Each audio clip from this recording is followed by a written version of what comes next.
In 1622, a chilly and windy night occurs off the coast of Florida. Desperately, a Spanish cargo ship loaded with gold and silver is attempting to return to Spain. However, once it crosses the Florida Straits, it heads straight for a hurricane. The Atocha is taken down in a matter of minutes when the waves tear its masts apart and tear off its rudder. Records show that at least $500 million worth of treasure was lost that night, and its location has since been completely unknown. However, the motherlode of all riches was eventually found more than 3 centuries after it had been lying at the ocean's bottom, and it turned out to be worth more than anyone could have ever dreamed. We modeled the entire thing to show you how one man and his team of DIY treasure hunters spent decades searching for the ship, and how their genius engineering and an old document eventually lead them to the most valuable shipwreck in history. Where did the Atocha go missing? The Atocha landed up on a shallow reef in the Florida Keys, a 200-mile chain of small islands. When it went down that fatal evening, the ship's location was known at the time. However, the ship was torn apart by a second hurricane a few weeks later, leaving a path of debris on the ocean floor. The Atocha's location seems to be permanently lost. Atocha Cargo Manifest. However, records of its value were never lost. Its cargo list stated that it had more than 50 boxes full of currency, 1,000 silver bars, and 150 gold bars. If someone could just uncover the treasure, it would be worth at least $500 million now. Who is Mel Fisher, treasure hunter? That's where American treasure hunter Mel Fisher came in. He had spent his entire life diving, and along with his wife ran a diving school in California, teaching more than 60,000 people how to dive.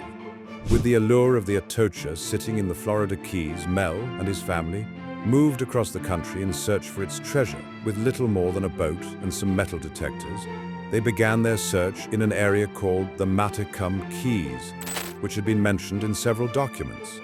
But after a year of searching and more than 100,000 miles covered, they hadn't found a single thing. To many, finding the Atocha in this vast expanse of ocean was an impossible task, but Mel had a secret weapon, historian Eugene Lyon. In order to learn more about where the Atocha sank, he went to the Spanish archives in Seville and came across this document. Dated just 4 years after the ship went down, it mentioned that a search had taken place in an area called the Marquesas Keys, which was more than 100 miles from where Mel was searching. Mel and his crew instantly moved their boat and started searching this new location. But the divers were now searching in deeper water, and they had one huge problem: visibility. Although the water was clear on the surface at the bottom, the divers could barely see their own hands. And so, Mel came up with a genius yet simple solution. He attached 2 large tubes to his boat that could be lowered down in front of the propellers. These would redirect the clear water from the surface and shoot it down to the bottom where the divers were searching. Not only did this clear up the muddy waters perfectly, it had the added benefit of digging a big hole and revealing whatever was buried underneath the sand. First discovery, a 17th century anchor. Then one day, in 1971, the sand cleared and revealed an enormous anchor. Although it wasn't a piece of treasure, it was their first clue that perhaps the real thing wasn't far away. More artifacts started to show up, like cups, swords, cannonballs and iron nails used to hold the ship together. Following a trail of treasure on the ocean floor to keep track of everything, they started building up a map of circles, showing where each piece of treasure had been found. After a while, a clear line started to appear on the map, and they came to the conclusion that the Atocha's motherlode must lie somewhere along this line. Then, while searching near the bottom of the line, a diver came across something really special. Just kidding. The Atocha uncovering. The Atocha, the crew, were following a trail of artifacts that seemed to be leading them to the motherlode of all treasure. But after 2 years of searching the line, the crew had failed to make any valuable discoveries. Mel was running out of money fast, and if he didn't find some treasure soon, he'd have no way of funding the search. But then, in 1973, just a few hundred feet away from the anchor, the crew came across a stash of silver coins and 3 huge silver bars. This find alone was worth well over $100,000, but it wasn't clear if it was from the Atocha or its sister ship, which also went down that night. And so, they went back to the ship's cargo manifest. Every single piece of gold and silver was recorded in this document, along with their exact weight and serial number. By comparing the engravings on the silver bars To the document, they confirmed that the treasure trail they were following really was from the Atocha.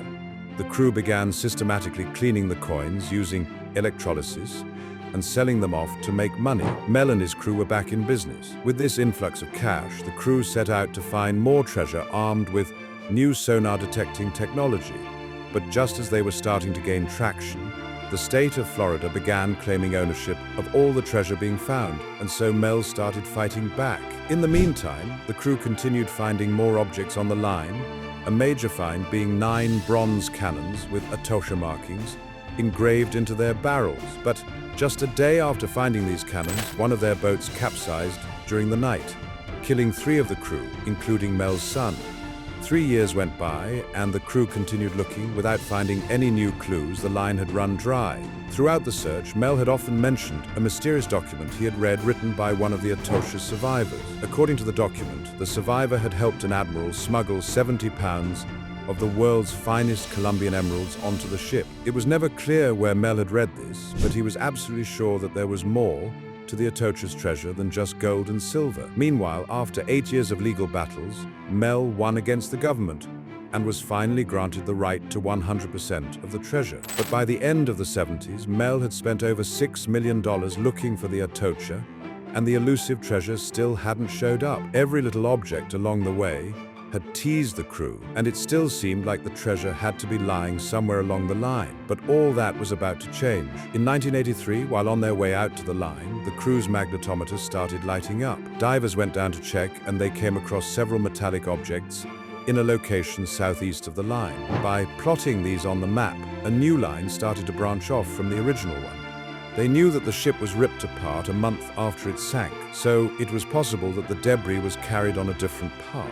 They followed this new line for a couple of years, and it continued to reveal little bits of treasure. Then, on the 20th of July, 1985, exactly 10 years after the tragic death of the 3 crew members, a large but faint object showed up on their sonar scanner. 2 divers immediately entered the water and began searching for it. On a hunch, Greg Wareham decided to wander off about 100 yards to the east, and there it was.